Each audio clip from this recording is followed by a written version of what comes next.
And now I'll go live. Good luck, everyone.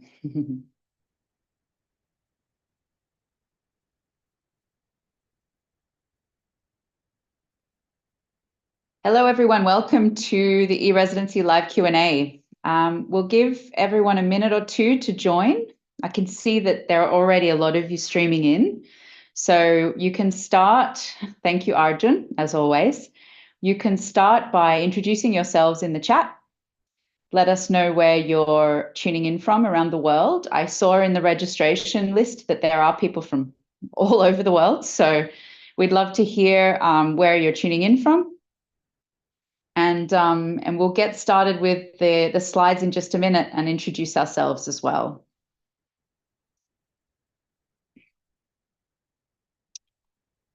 Wonderful. So we have people from South America, we have people from Europe, we have people from the Middle East. South America, wonderful. Hello, everyone. Really nice to have you here.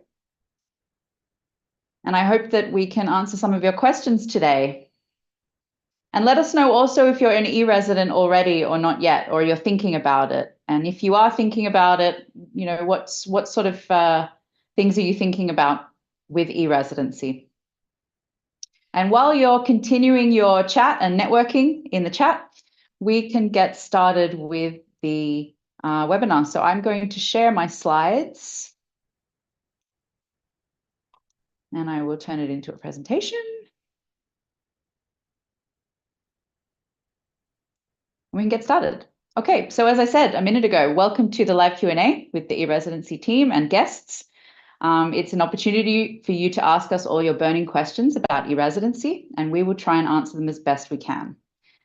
So today we have a few special guests with us. One is Martin Lan from e-Residency Hub. Martin, would you like to quickly, in a very short few words, let us know who you are, because in a few slides I'll ask you to speak more about e-Residency Hub.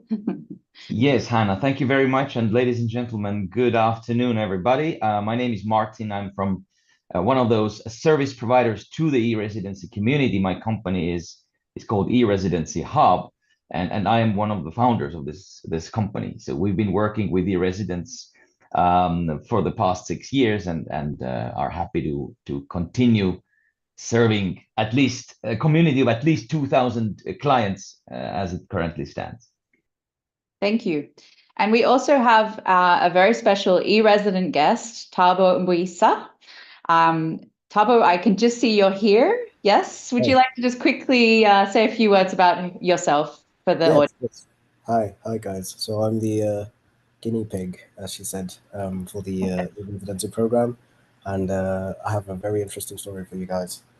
Seeing as you know, I was one of the first sort of early adopters, and I was in Japan when I adopted the residency program. Obviously, not being a citizen of Japan, so a rather interesting story of say a tale of two cities, if you like. And so I'm looking forward to speaking about that. So I'm a co-founder of an agency that I run with two other people who are right now in Japan, and we're a product design and sort of cloud data platform sort of development studio. And yeah, that's kind of what we needed the e-Residency program for, to start this company and to continue running it, as we are all from different countries and obviously based in these different regions at the moment. So yeah, that's it. Thank you, Thabo. And yes, I will give you an opportunity to speak more about this story and your business Yeah. and all the objectives, maybe at the end of the first part of the webinar. Sure. Looking forward to it. So I mentioned that I would ask Martin to talk a little bit more about e-Residency Hub. So now's his chance to sell e-Residency Hub to you all. Yes, thank you, Hannah, once again. So the data and the facts are all on this slide. So yes, we are a service provider to the e-Residency community. What does that mean? It means that when you set up your Estonian company, then you can conveniently and quickly do this through our website. You give us the data, and we will walk you through the company setup process. the process, I mean, the entering the data takes you probably about 15 minutes.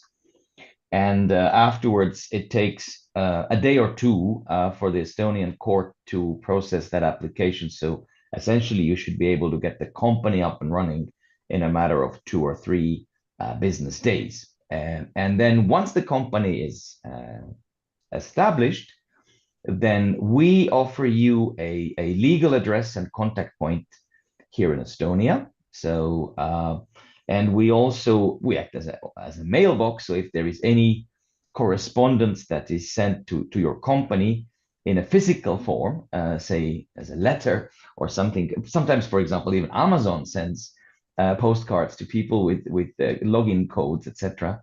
So this is where we come in. We collect this mail, we forward it to you. But most importantly, we are an accounting firm. So if your company starts its business, then you will need to have accounting. You need to account for the transactions that your company makes. So we do that. We also do the tax declarations that are required to be presented and prepared in Estonia. That would mainly be the value-added tax or VAT declaration, a monthly thing. And also, in case your company needs to pay corporate income tax or any other taxes, then again, we will calculate them for you. We will process the declaration, and we will guide you all the time and hold your hand. And last but not least, we also prepare your company's annual report, which is something that every Estonian company needs to present every year. And so our accountants will prepare it for you. You will then be able to sign it with your e-Residency digital signature, and it will be made public and available in the Estonian business registry. And also, if you have questions about your Estonian company, you are not sure about how something works, then our company does that, and we provide you with assistance, etc. Easier things we will just can do via an email exchange. If you require a more detailed consultation, then we can do this via a video call at an hourly rate. So feel free to get in touch with us. Once again, the company is called e-Residency Hub. The website is erhub.ee. You can also send us an email, and we also have a phone service that is operational on business days 9 a.m. to 2 p.m. So you can also call us and ask your questions and discuss. So this is, and currently we have about 2,000 clients. So there are about 2,000 Estonian companies that are owned and managed by these members of the residency community. And we are happy and proud that they have trusted us with their business. Thank you, Martin. That's a nutshell summary of what we do. Thank you very much, Martin. And you'll hear more from Martin throughout the presentation on the topics, some of the topics that he mentioned. And if you have any questions already or throughout the Q&A, please use the Q&A tab because we will be monitoring that. I also have a couple of colleagues from my own team at the e-Residency program who are on hand to answer questions in writing. But we will break between the next the 3 topics that we'll cover today to answer some questions, some relevant questions. So what are we going to cover today? Firstly, I'll very quickly take us through becoming an e-resident. So what is e-residency, eligibility, and the application process? We'll then move on to starting a company in Estonia, including talking about benefits, the basics of company registration, service providers like e-Residency Hub, and a little bit on business banking as well. And finally, we will give an overview of taxation, including the cross-border tax topics that make doing business across borders challenging, no matter where you are in the world, and also looking at the competitive Estonian tax system as well. So as I said, use the Q&A for questions. You're most welcome to continue using the chat to network with each other, but we won't be monitoring that. And please, use your best judgment when speaking to people in that chat and networking with people. You won't be talking to anyone from our team. It's other e-residents. It's sometimes other service providers as well, and audience members like yourself. So use your best judgment when networking. So let's start with what is e-residency. E-residency is a digital identity which gives you digital access to Estonian e-services. And it also provides the ability to make secure digital signatures. It's a digital key to do business, to start, run, and grow your company in Estonia. And it's also a global community, which I will talk more about in this webinar. It's also important to understand what e-residency is not, because there is some misunderstanding, maybe granted because of the name, but e-residency does not give you any right to travel. It's not a travel document. It's not a citizenship visa or residency permit, and doesn't give you rights to those either in Estonia or the EU. It's also not a tax residency, and I will talk more about this in the tax section of the webinar, but basically e-residency does not exempt you from your foreign tax liabilities in other countries.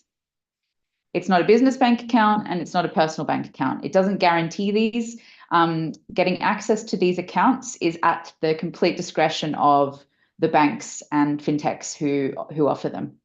So these are some really important things to know going into e-residency. Who can apply? So it's individuals that apply. It's not companies. And this might be a little bit confusing because I know we talk a lot about business and we talk a lot about company in Estonia, but you as an individual will apply for e-residency. You should have a substantial interest in using Estonian e-services and starting a company here. It's not open for Estonians. That's probably obvious why. They have their own form of digital identity, and it's also not open for residents of Estonia. But the e-residency card that you get as an e-resident is essentially exactly the same card as what Estonian citizens and residents use here in terms of accessing digital services. The only difference is there's no photo on the card. There are some restrictions, country-based restrictions, so we're not accepting new applications from Russian or Belarusian citizens. So why become an e-resident? The first reason is, and the main motivation for most people to become an e-resident is to register an EU-based company 100% online from anywhere. And as I mentioned earlier, you can also digitally sign documents. And when I say this, I mean that you are making electronic signatures that are qualified. And under EU regulations, the EIDAS regulations, these qualified electronic signatures are considered as strong as handwritten and the most trustworthy. With your ID card, you can run business remotely. So wherever you are in the world, whether you're traveling or home or wherever, you have access to your company and all the accounts and administration that comes with running a company. And you can also join a community of now over 110,000 like-minded people from over 170 countries. And you get a feeling about this, I think, already in this webinar, just from seeing where some of the audience are coming from in the chat. So how to apply? This is the timeline. So the application is online. You can find a link to the application form on our website. The application is actually housed on the Estonian Police and Border Guard website. They do the application process. In your application, make sure you choose a pickup location that you can travel to easily. So either one in your own country, if there is one, or one in a country where you can actually visit. And make sure you pay the state fee. If you pick up the ID card in Estonia, it's 100 euros. If you pick it up anywhere else, it's 120. Then you have a little bit of waiting time because the Estonian Police and Border Guard will do an identity check, a background check, and they'll organize card delivery to your pickup location. Once they have emailed you and let you know that the card is ready for pickup, you will need to pick up the card in person. So you'll need to travel to the pickup location, bring your photo ID that you used in your application, and give your fingerprints. And that's it. Once you have your card, you just need to set it up, which is really easy to do. Basically, all you need to do is download DigiDoc software and just maybe try a few digital signatures with documents to make sure it works. And hopefully it should work within 24 hours. And this whole process takes between 3 and 8 weeks, depending on where you're picking up the card, which country you're based in, and whether you've provided enough information in your application, or whether the police ask you for some clarifying information as well, which is very normal. They do that all the time. So this is a map of the pickup locations currently. The green dots are newer locations that we've recently opened, which are not open all the time. They're mobile, so once every month or two, there will be dates open where you can pick up your card in those points. The pink dots are Estonian embassies, and the yellow dots are police and border guard officers in Estonia. I know that there are gaps. We know that there are gaps. We're really trying hard to fill them.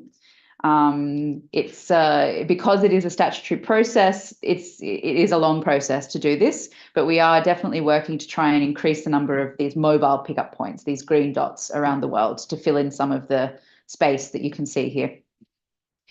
So there's over 40 locations. If you do choose one location in your application and then you decide to change it, you will need to pay a fee, depending on which locations you choose, the fee will change.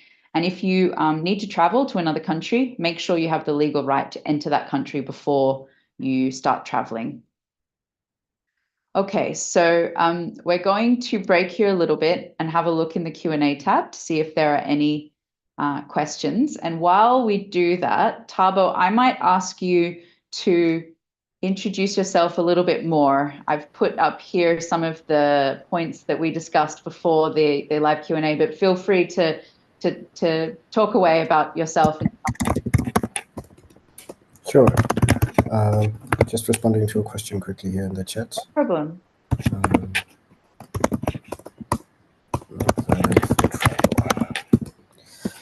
Okay. So yeah, as I mentioned in the beginning, I'm a product designer by profession. I do a bit of development as well, front-end, back-end development, and I sort of came into contact with the e-Residency program while living in Japan and working there, and having some colleagues and partners, all of which had come from different countries, and we were all working together. Sort of when COVID started, we, obviously with all the sort of remote work happening everywhere and everyone working from home, and everyone having gone back to their home countries, we wanted to continue working together in some way or form. And obviously we faced the challenges having to do with time zones, business, and obviously the different tax rules from every country. So we had originally decided that we would incorporate in Japan, where we were all based in the beginning. But obviously, if anyone knows anything about Japan, it's quite similar to Germany in terms of their love for bureaucracy and their relationship with paperwork. And it's especially true if you are not a permanent resident or even a citizen.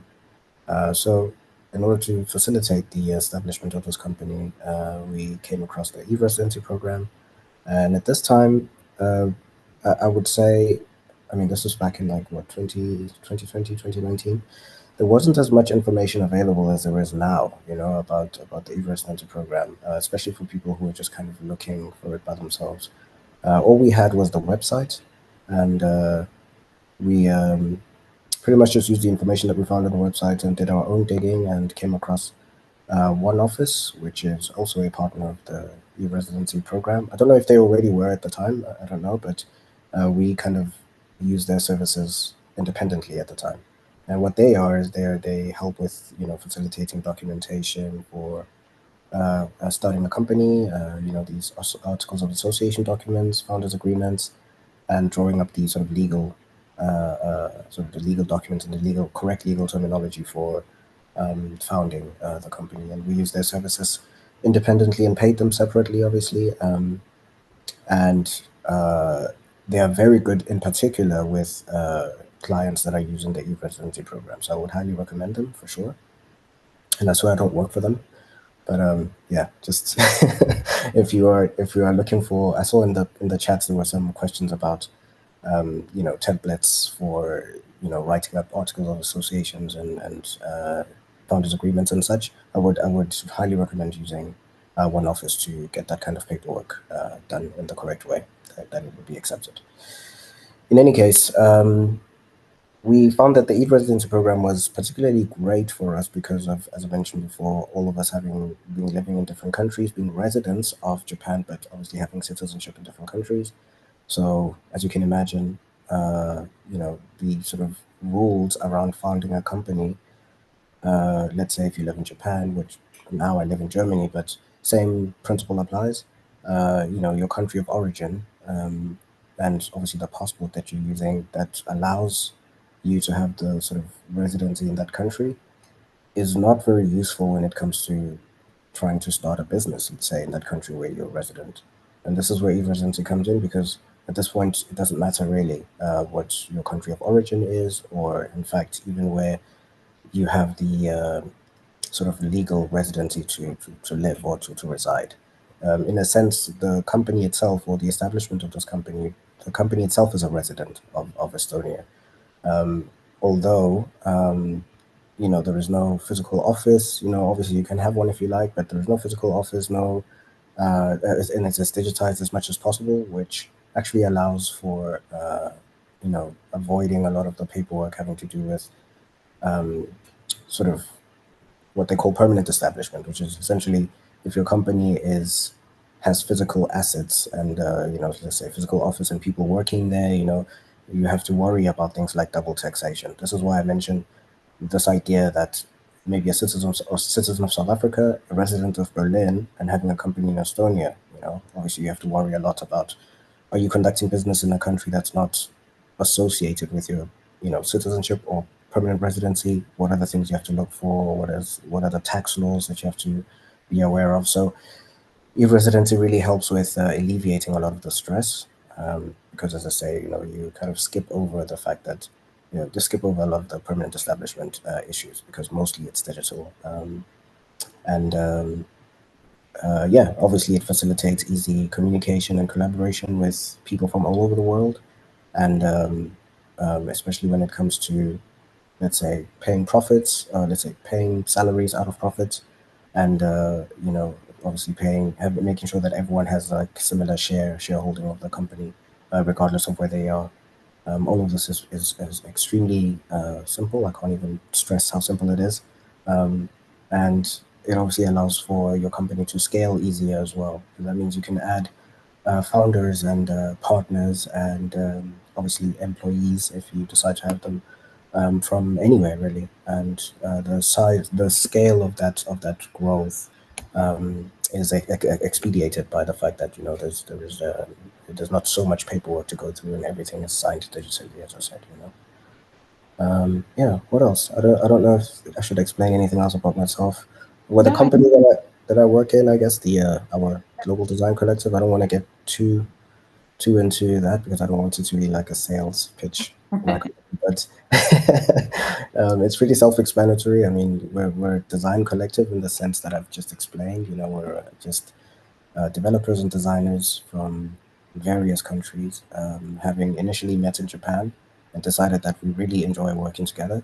And if we cannot found a company in the country that we met in, which is Japan at the time, let's just found what I like to call this digital collective, because really it has no, I mean, we may be founded in Estonia, but the collective doesn't have any particular sort of country roots, or it's a borderless kind of collective where anyone really can join who's interested in design and data analysis and product development, engineering. And it's a collective in the sense that we run it like an agency, and so when we have projects, we share the projects across each other based on skills and competency. And then we obviously divide the profits accordingly for whoever has been involved in that project, which means that it sort of allows room for anyone to really just join whichever project that they're interested in. If we have like 3 or 4 projects running at the same time, spanning multiple sort of requirements, some may be sort of architecture design, system architecture design projects, some might be branding and marketing. If you're part of our collective, you can just take your pick and join whichever project that is most interesting to you, and then you get paid in accordance to the contract that you sign with us, and obviously you get a share of the profits via salary.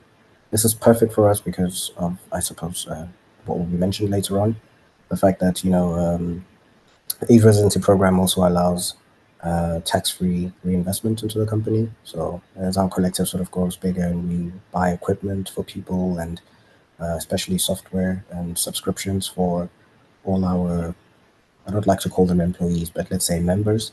For all our members, this is we write up as sort of sort of reinvested capital rather into the company. And when we make money from it, or when we make any kind of profit from that kind of investment, it's tax free.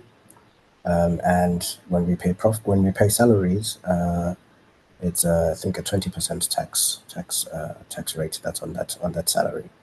I don't want to get too much into the sort of implications of having paying yourself a salary and not being a resident of Estonia as an actual resident, and being a resident of another country, how that's actually declared as an income. There are some details. I will cover that a bit later. So Yeah, don't need to those are important details to cover. I imagine I suppose there'll be many questions about that. But yeah, I hope the way I've explained the sort of foundation of our company and the way it works kind of makes it clear why e-residency has been the perfect choice for us. The advantages are really they I cannot count the amount of advantages that we have using the e-residency program. Thank What do you. you pay personal income tax? Yeah, there the questions are coming already. What do you pay personal income tax? So yes, I do pay personal income tax in Germany because obviously I am still a resident of Germany and am sort of subject to residence tax in Germany. So remember, there is the sort of tax related to the company, which is paid in Estonia. And then there is my personal income tax as an individual, a resident living here in Germany. And those two are controlled by, there is a tax sort of agreement between the two countries. So there are some exceptions. I don't want to get too much into the details, but I suppose you'll hear about it later. But just know this: if you're a resident paying tax, personal income tax in Germany as a resident, and you have founded a company in Estonia, which obviously itself is liable to um, tax, and of course you're also liable to sort of income tax if you pay yourself a salary.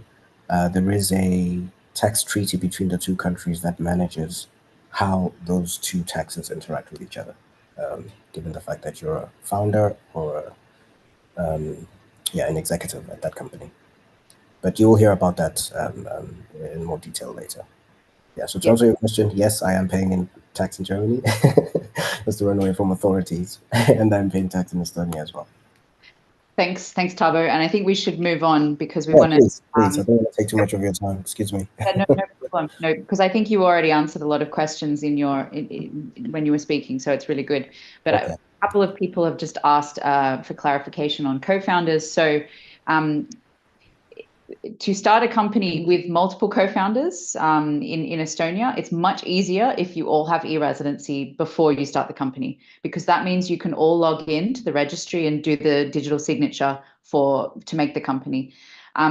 If one of you is not an e-resident, you might then either need to get a notary to do it, or you could probably ask a service provider through power of attorney to do it. But it just means that it will be a slightly longer process and probably more expensive to open the company.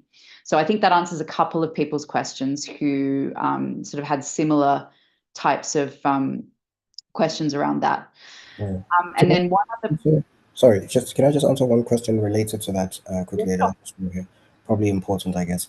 I mean, we've been talking a lot about companies, like you said before, starting a company using the e-residency, but it's also possible to, I mean, actually, mostly it's used by people who want to be digital nomads and want to kind of consider themselves a company in a sense, and have the ability to work everywhere. And obviously, later on, if you start as a digital nomad, perhaps you might decide later on to then sort of scale up and actually become a company. But I saw there was a question in the chat here whether it's only useful for starting a company. That is absolutely not true. In fact, it's mostly used by people who want to be digital nomads and want to have freedom in terms of how they run their business, sole business, I suppose. Sorry, just wanted to comment on it. And maybe here it's worth saying that in Estonia, I don't know, Martin, you might know this better than me, but over 90% of the population have a company for themselves, because a lot of Estonians do side hustles and things like this, and they use a private limited company to do it, because the way that the legislation and the administration works, it is much easier than, say, having a sole trader type arrangement, which a lot of countries, that's what you would do if you lived in those countries.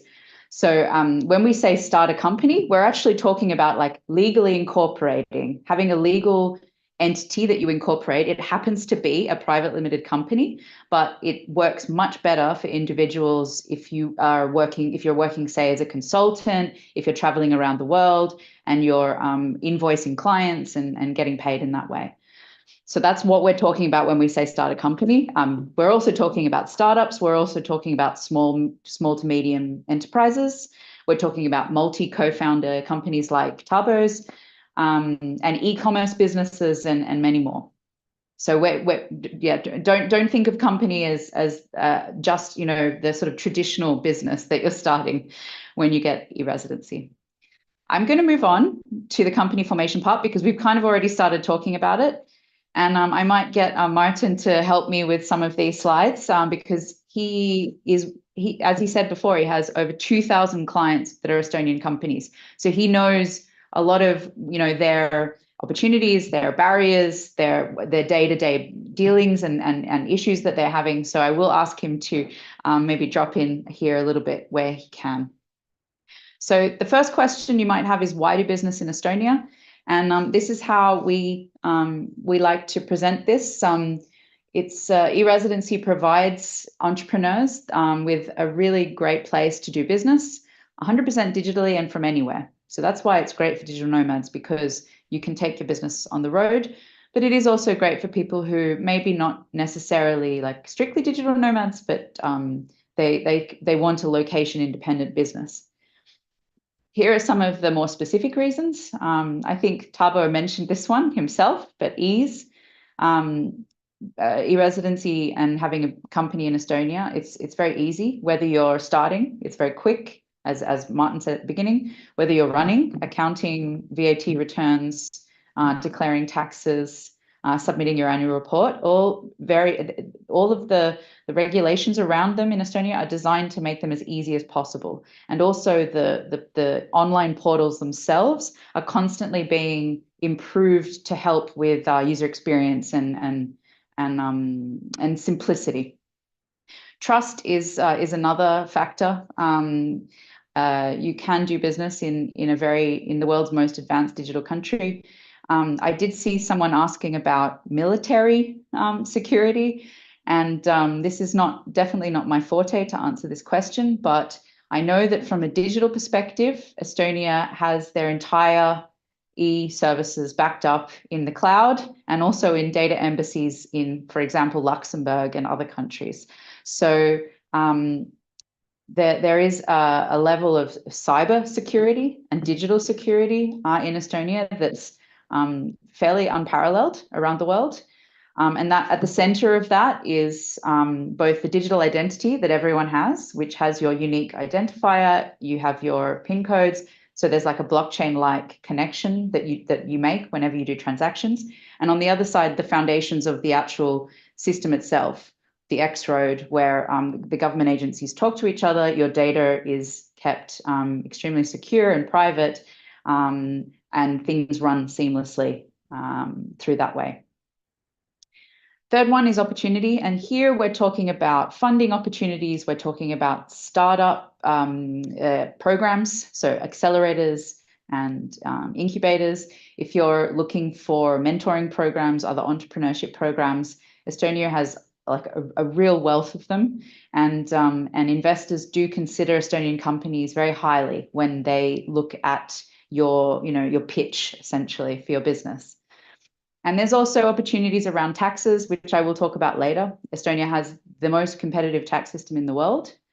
And And finally, the fourth value add I think that we like to talk about a lot is community. I've mentioned this already many times, but with e-residency, you're already plugged into a global community of entrepreneurs who are ready to help and provide advice and collaborate as well. We have many e-resident businesses that began when e-residents met each other and then started a company after that, which is pretty cool.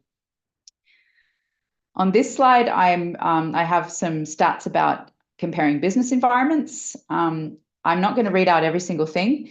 And this is always the time in the webinar where I let you know that, yes, you will be able to download these slides. Tomorrow, you'll receive an email from us with a link to our website. And on that page, on the web page, you can download the slides. So you don't worry too much now about going through these details, but this slide will give you an overview of different things, a comparison of different, some of the major business jurisdictions and we would say our competitors in the world for starting a private limited company as a foreigner. So that's the background for this. Just a couple of things to mention. In Estonia, it takes on average 2 hours to register your company. If you do it on the weekend or late at night, it might take a day for the registration court to stamp it and put it on the register. But the actual online aspect of it can take you 30 minutes or even less. And if you use a service provider who do this every day, even less time. In Estonia, you don't need a visa to start a company. You don't need a local agent. And when I say local agent, I mean someone who has, some kind of liability or a power of attorney over your company. And you don't need a local director. All you need is the contact person, which I'll talk about in a few slides' time. I think we've talked about e-services quite a lot, so I'm not going to go over that. But compared to some of the other countries, the digital ID card and e-services that Estonia offers are amongst the best. And filing tax returns per annum, per year, it speaks for itself. An hour a week or even less, I would say, to keep your taxes and bookkeeping in line. So life cycle of your Estonian company. The first thing you will do once you are ready is either get a service provider, or you can also do this yourself. Log into the e-business register to register your company, and you can choose business banking and payment providers after that. Running your company involves signing documents and contracts digitally, filing reports online. So your annual report is the main one that you'll be reporting, but also if you're declaring corporate income taxes, there'll be a monthly form that you'll do. You might want to outsource some of this to service providers, and also get specialist tax advice at this point would be really good. Probably even also before you start the company, just to make sure that you are, you're in a good space to do this and grow your company. I talked about some of these things in the slide when I mentioned opportunities. But a couple of things to add on. Hiring in Estonia is also an option, or using some of the globally distributed employers of record that we have on our marketplace. Coming to events, we have community events around the world where you can meet other e-resident founders and service providers and members of our team. It's summer at the moment, so there's not so many events in the calendar, but look out for those starting to happen more in autumn and winter. Okay, so service providers, let's talk a little bit about them. These are the experts who will help you run your business. People like Martin from e-Residency Hub, like Thabo mentioned, One Office is another example as well. We have a marketplace on our website that we've recently updated. It has over 140 experts on there, and they are providing all sorts of services from company formation to accounting, legal, taxes, consulting, marketing, everything. The only mandatory service that e-residents will most likely need is a contact person. And this is where your company has a foreign board address. So if you're managing your company from overseas and you put your foreign address into the company registration, that will mean you'll need a contact person in Estonia.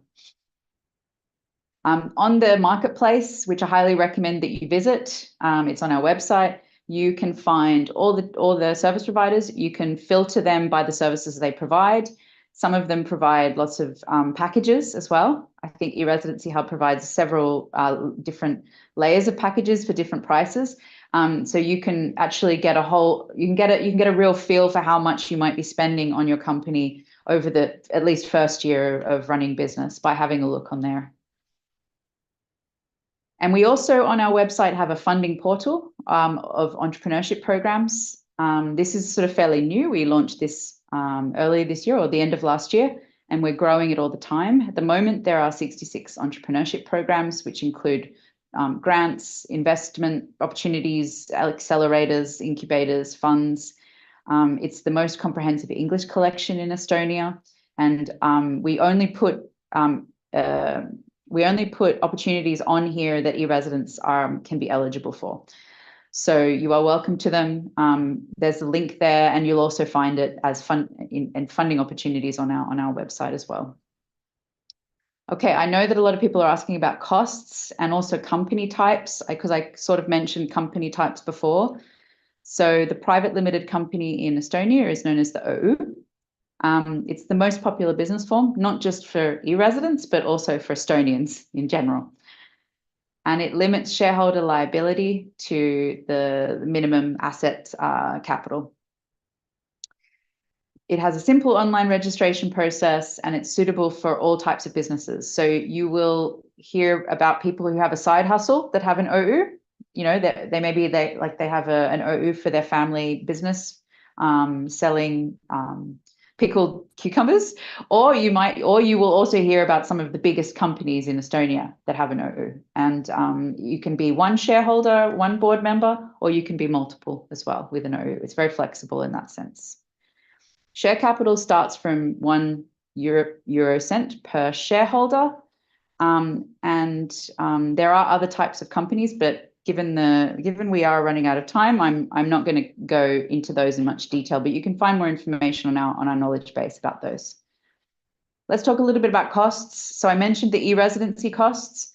To register one of these private limited companies, these OÜs, it's €265. That's a one-off fee. So you don't pay that every year. That's just a one-off fee to register.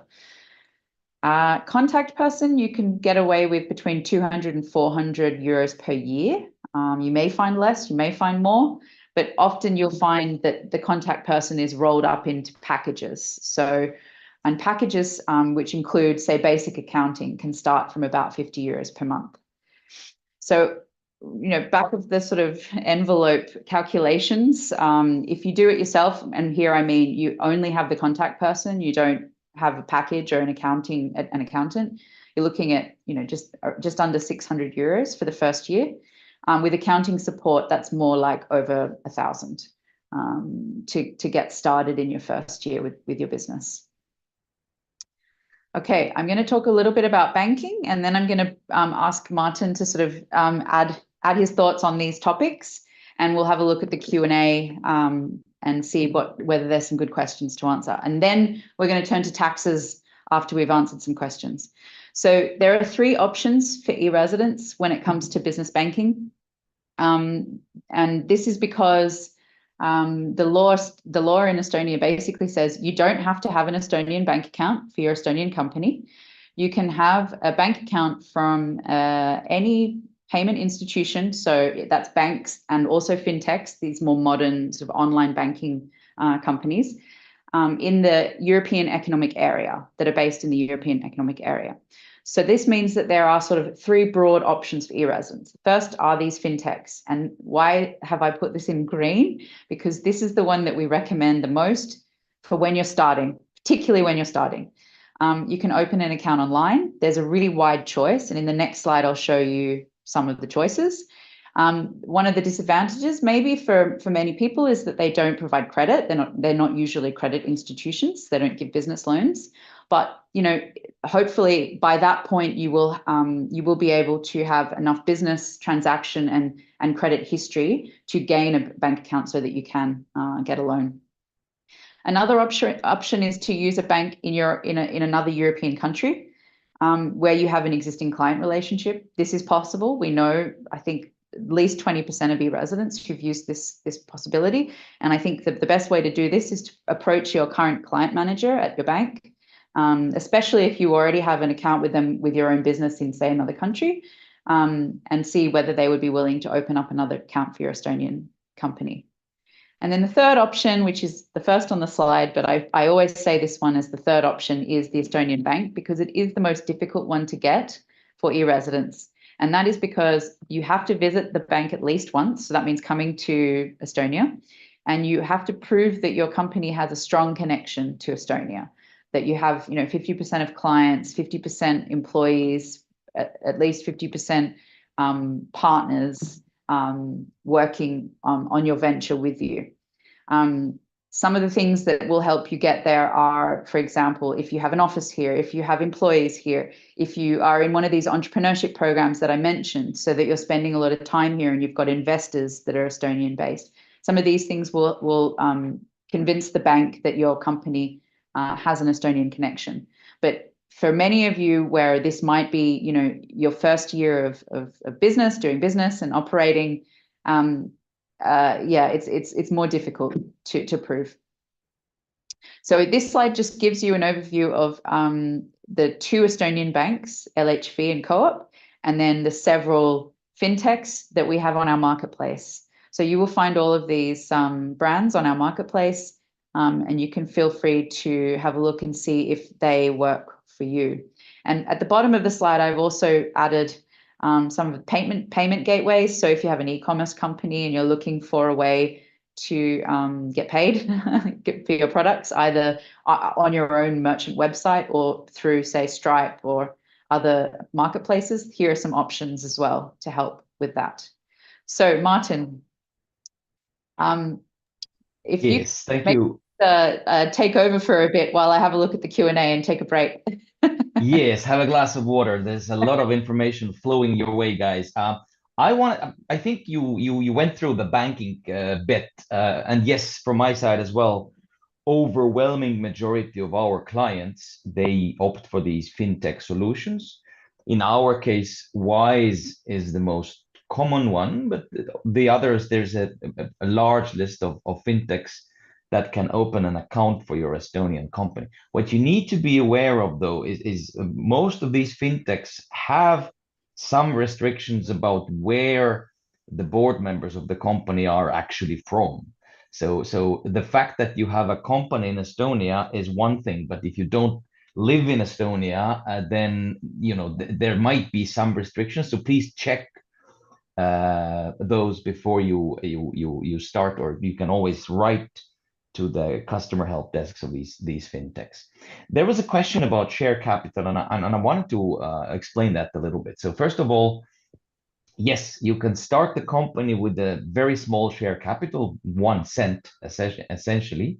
You can always, of course, have more. So why have more if 1 cent is enough? Look, at the end of the first year, you're gonna need to submit your annual report. And if your company has made a loss during the first year, then your equity will go negative. Yeah. So equity essentially is your share capital plus your earnings. Yeah. So your profit or loss. So if you have a company where or you're quite sure that you will earn money and you will end up with a profit during the first year, then you can go ahead with the 1 cent option. And my suggestion is to have a somewhat larger share capital all the time, because otherwise you end up together with your annual report when you have made a loss during your first year and you submit your annual report with negative equity. I mean, if you had 1 cent there to begin with, if your loss is bigger than that 1 cent, then the Estonian Business Registry will send you a letter. They will say, okay, you will be given a certain amount of time, 3 months, 6 months, to restore that share capital. Yeah. So then you can either raise the share capital, emitting new shares, or you can create a reserve. I mean, without getting into too much details of accounting, it makes, if you know that you're going to be continuously investing in your company and you will not make a profit during the first year, then you it might make sense to start with the larger share capital if you can. But again, your service provider or your accountant can advise you about that.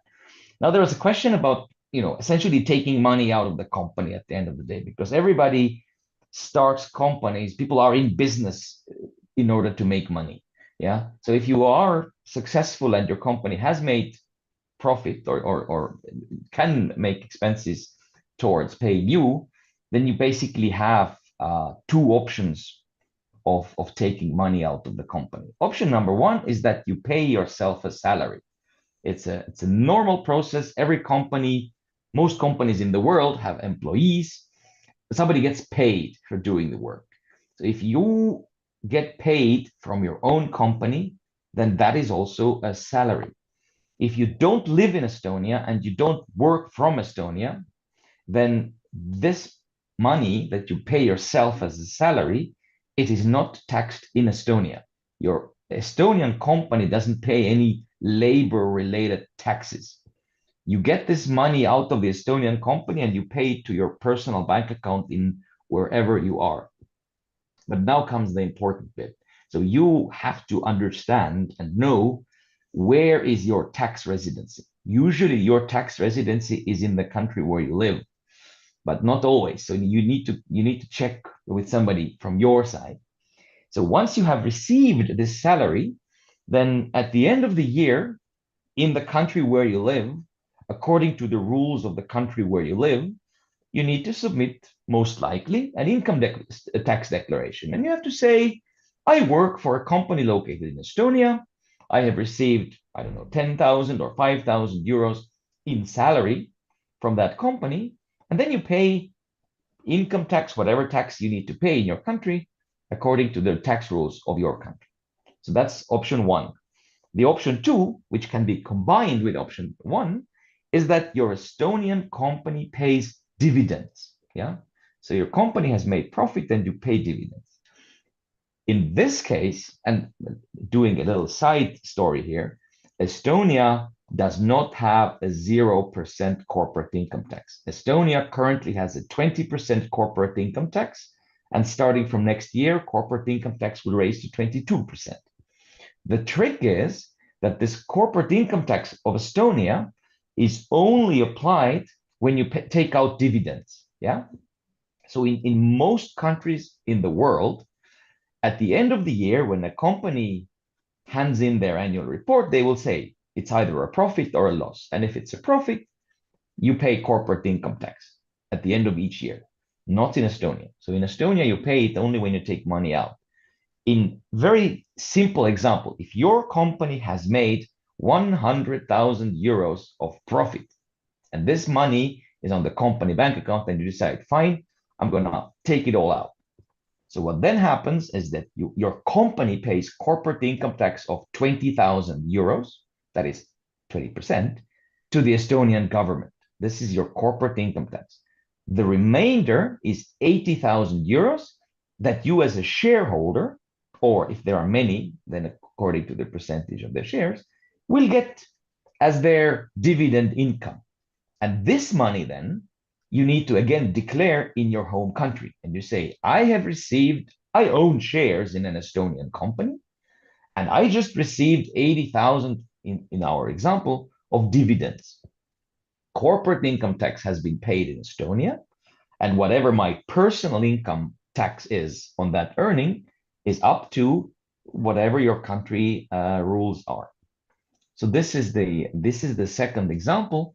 And when we talk about dividends, then usually dividends are paid on a yearly basis or a half-year basis, sort of a regular thing. But it's not mandatory. You can also pay dividends as you choose, but obviously you shouldn't pay them on a daily basis. This would be very weird, and it would also probably raise a lot of questions from the perspective of tax authorities.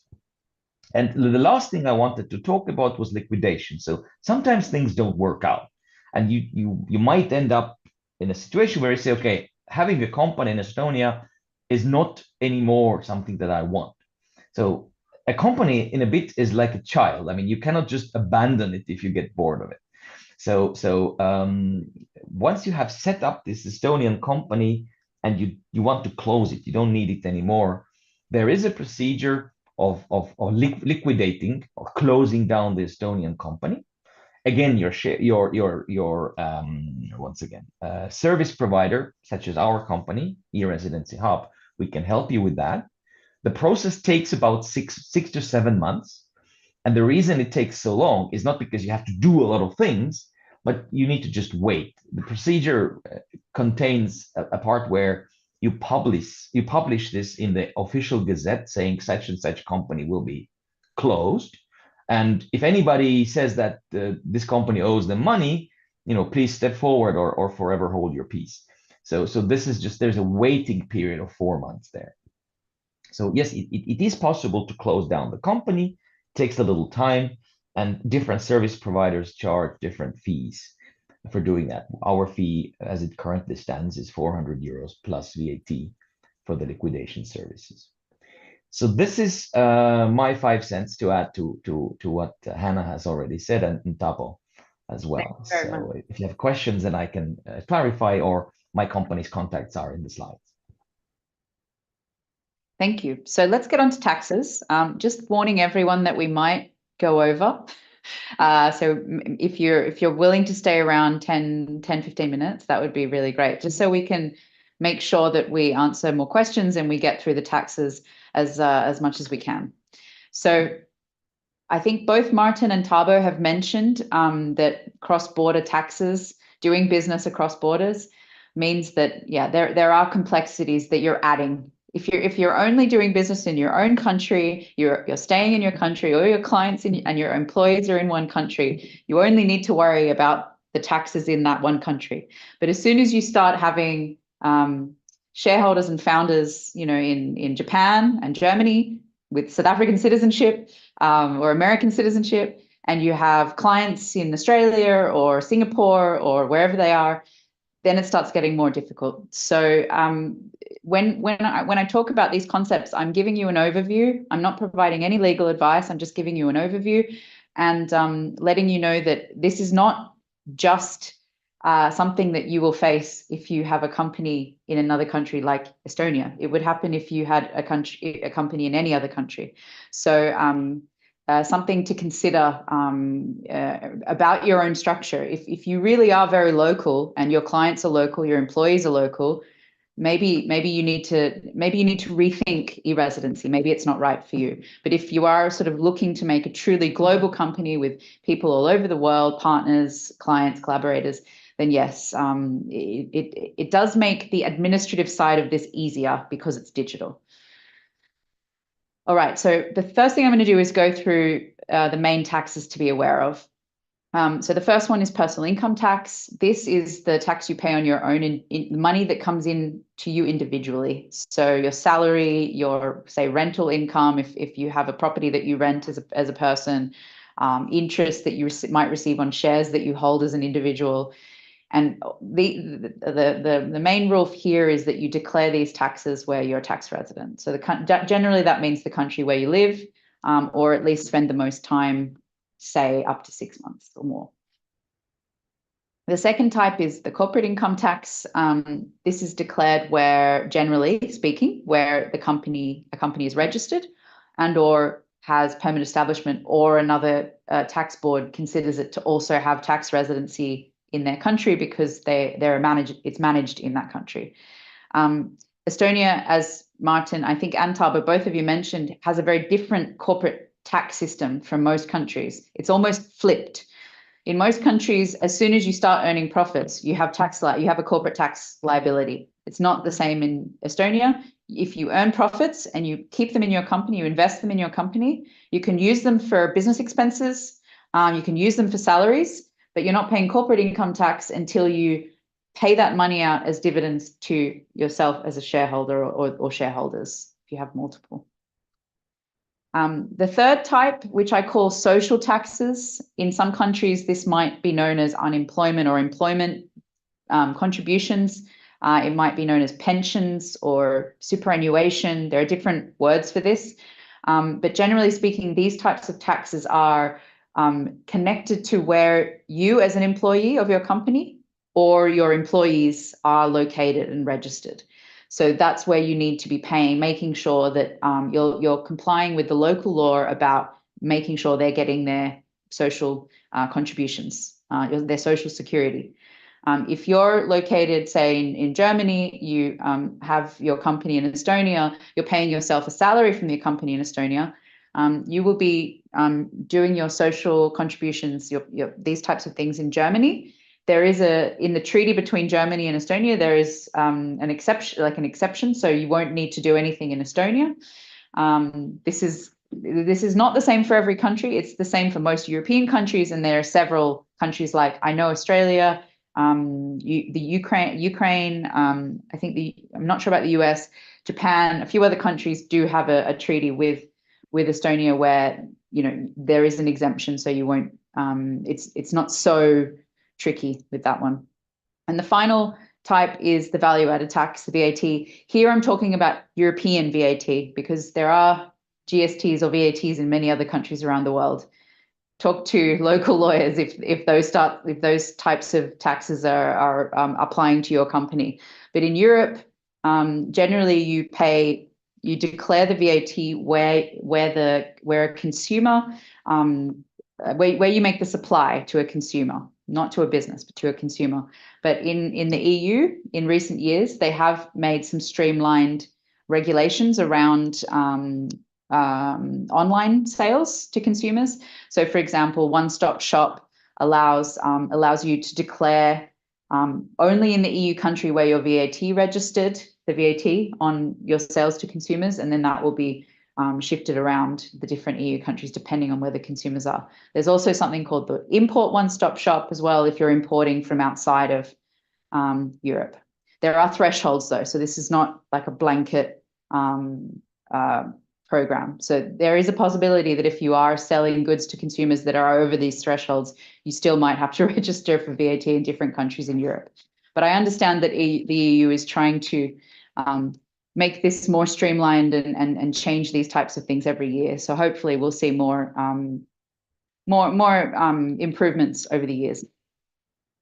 Okay, so let's talk a little bit about where e-residents pay taxes. We've kind of covered this already. Generally speaking, your Estonian company is tax resident in Estonia, and that's automatically upon registration. But because of these cross-border concepts, like I mentioned, dual tax residency and permanent establishment, it's a possibility that because of activities that your company has in other countries, it might be also considered a tax resident in those other countries. E-residency does not exempt your company from being a tax resident in those companies. In those countries, that's up to the tax boards of say Germany or France or Spain or wherever it is. And but the good news is Estonia does have many tax treaties with I think all European Union countries and more countries from around the world. So you won't be double taxed. And so as Martin mentioned before, if your company is paying if you're getting a dividend from your company and you're then having to pay personal tax in your own country, your dividends will be exempted in tax in Estonia due to those double tax treaties. But this is very complex. This is a very complex area, and it's very specific as well. So every single aspect of how you structure your company, where you live, where your clients are, where your employees are, all of these things will be taken into account when looking at these types of things. So it will be different in every case. So it's really important that you contact a tax consultant, not only in Estonia, but also in your own country as well, to get good advice on the right structure for your business. So I'll just quickly talk about Estonian tax, the Estonian tax code, which has been ranked the most competitive tax code for 10 years running by the Tax Foundation. And I think some of the reasons are that it has minimal regulation and relatively low rates compared to some countries. There's no annual corporate income tax, and that means that there's no tax on reinvested profits, and there's 20% on distributed profits, so dividends, which, as Martin said, is rising next year. VAT is 22%, but this is only for supplies in Estonia, so only for supplies to consumers in Estonia. You need to look at the rates in other countries in Europe if you're selling to consumers in different countries. It's mandatory to register for VAT if your revenue reaches or is over 40,000 euros per year. And I mentioned these regimes, these one-stop shop and import one-stop shops that are starting to streamline VAT procedures in the EU. Taxes can be declared and paid online. And the Estonian Tax Board is extremely friendly, extremely helpful. They have a dedicated email for non-resident taxpayers in Estonia, and they're very prompt at answering questions and very nice and generally very helpful with their answers as well. So if you have questions about Estonian taxes in particular, I recommend getting in touch with them. And you may be wondering why I sort of gave you the bad news first with the cross-border concepts and then told you the really nice stuff about Estonian taxes, because there are ways that you can structure your operations so that you do have, your activities are considered enough that your company pays taxes in Estonia. And here are some of the ways you can do this. So you can have an office in Estonia. You can hire employees. You can hold board meetings and sort of come to Estonia on regular basis and do a lot of your management in Estonia. You can register assets under your company in Estonia to give yourself substance. Many e-residents do end up coming here and spending more time as residents, particularly those in the startup space, because they see that there's huge benefit in coming here, attending events, meeting unicorn founders and investors and entrepreneurship mentors, these types of things. So relocation is something that particularly people from Europe, we see them coming quite a lot. And becoming a digital nomad. A digital nomad, generally, if it's much more easier for you to argue that your company is Estonian, Estonian tax resident, if you're not spending so much time in different countries around the world. So you're not, your company is doing activities in so many different places that it doesn't bring up any permanent establishment risks in other countries. So digital nomads do have a little bit of an easier time, I think, with the corporate income tax, maybe than people who are, like in one location permanently. You can read more about this on our website. And also I encourage you to read some of the e-resident stories who have done some of these things themselves on our blog as well. Okay. So that's it for the slides, well, for at least for the content slides. I wonder if there's any questions to answer, Martin or Thabo. I've been trying to answer here in the chat as much as I possibly can. Thank you. But there is, I think, an interesting question here about buying physical assets in Estonia. I think someone asked if you can buy, was it offices, houses, properties? And I think this person probably wants a bit more information on what the limits are in this instance. I imagine perhaps if you're running a let's say a real estate, something around real estate or something like this, I guess if they want to buy more than one property in Estonia, having registered as an e-resident, what the limitations of that are, I suppose. I believe that's the question. Martin, is this something that you can help answer? Buying real estate assets in Estonia? Yes. Buying real estate assets in Estonia is completely allowed. Estonian companies can buy real estate assets in Estonia. There is a thing though, these transactions, if you buy a real estate, they do have to be done through a notary, but Estonian notaries nowadays offer also remote identification. So if you are an e-resident, and you can then agree a video call session with the notary. So it does not require you to travel to Estonia. Now, on the other hand, if you buy real estate in other countries, let's say your Estonian company buys a house or an apartment in Spain or in the US or any of that, then obviously all the rules that apply in that country will become relevant, particularly if you earn income from that real estate. So if your Estonian company owns an office space in Spain and then rents this out to clients that use it in Spain, then you have to register for Spanish VAT. You have to submit your reports there as well. So it becomes a bit more complicated. So if your business plan involves dealing with real estate, then you have to consider these things. And having a company in Estonia to manage this might not be the straight out best option for you, perhaps. And And also another thing that sometimes is being asked is that if I have different business types, suppose I start with consulting and then I realize that I want to try I don't know, online selling of whatever stuff, mobile phones or inflatable swans. You can have many types of business activities through one company. You don't need to set up additional companies to do that. So you can have many different businesses in one nest, so to speak. And Martin, I know that you're sort of in the middle of answering a question about shareholder loans, and there is actually there is someone else asking about, you know, if say in the first 6 months we're in the product development stage, we need to pay we need to pay salaries. How can we put money into the cap? Can you? So I think they're kind of linked. So maybe you could sort of talk about that topic.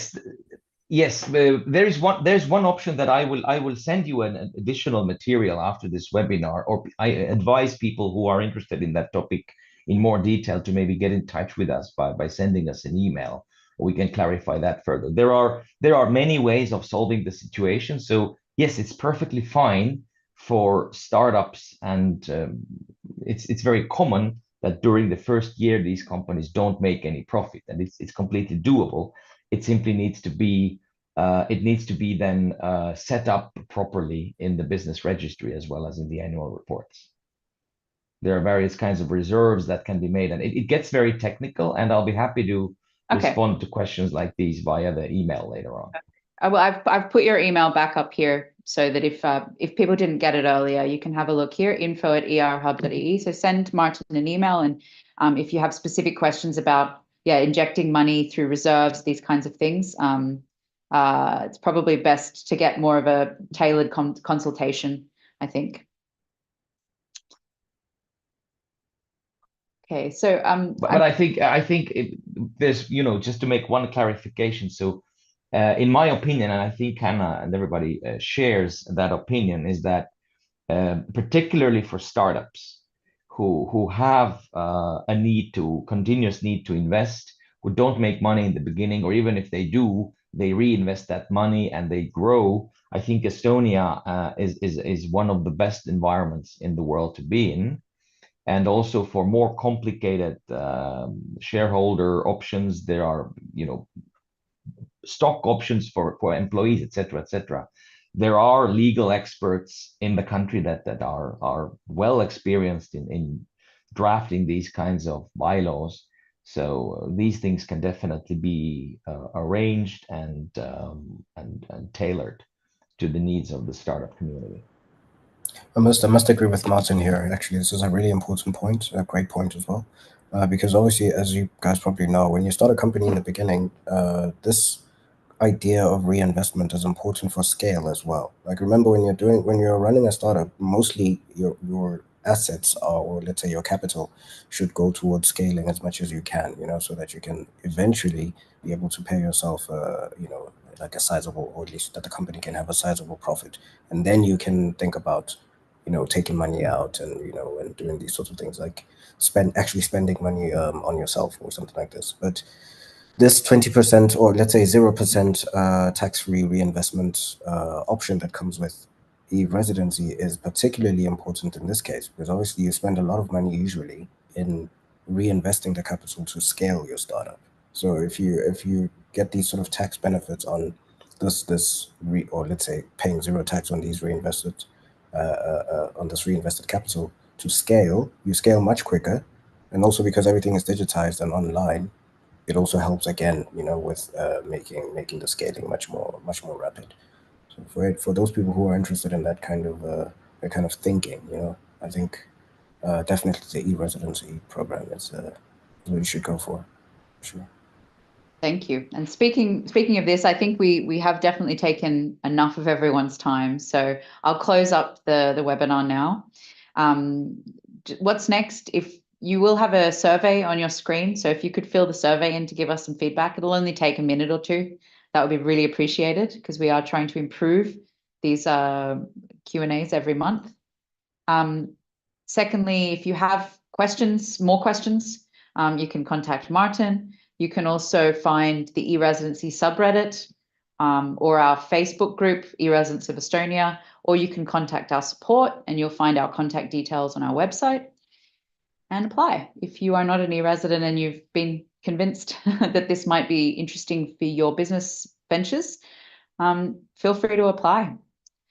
And next month, we're going to have a little special live Q&A. So instead of having me talking about millions of slides, we thought we'd have a bit of a e-resident hot seat type live Q&A. So these are three of our official e-residency community leaders, Ian Wagner, Laura Roman, and Jesus Picornell.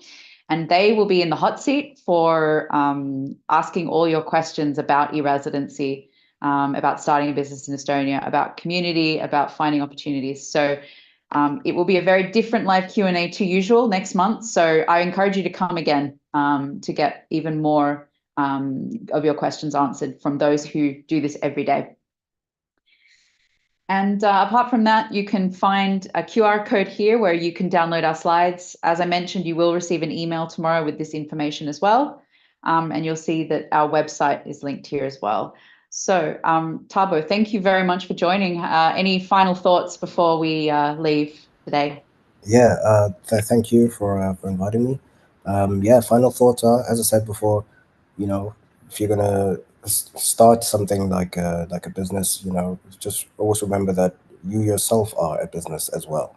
So it's not about like, having to register some kind of organization or something like this and worrying about getting founders agreements and stuff like this. I mean, if you're a digital nomad and you're someone who's just a freelancer, this is usually the best way to start, and then from then onwards you can see how successful you are with getting clients. And obviously usually at that point, you might need hands, people to help you. And it's at that point where I think it makes them sense to think about, let's say starting an actual official organization. And if you're already an e-resident, having been a freelancer or a digital nomad, then it's the next logical step. And I think, yeah. So in any case, whether you have plans to start a company or not, I think it makes sense if you're someone who enjoys the freedom of working as a digital nomad or as a freelancer, and working for yourself. So yeah, that's it. Thank you. And Martin, any final thoughts? Oh, you're on mute. Yes, ladies and gentlemen, thank you very much for listening in. I would like to add in that yes, Estonia does offer this fully digitized, fast and transparent business environment.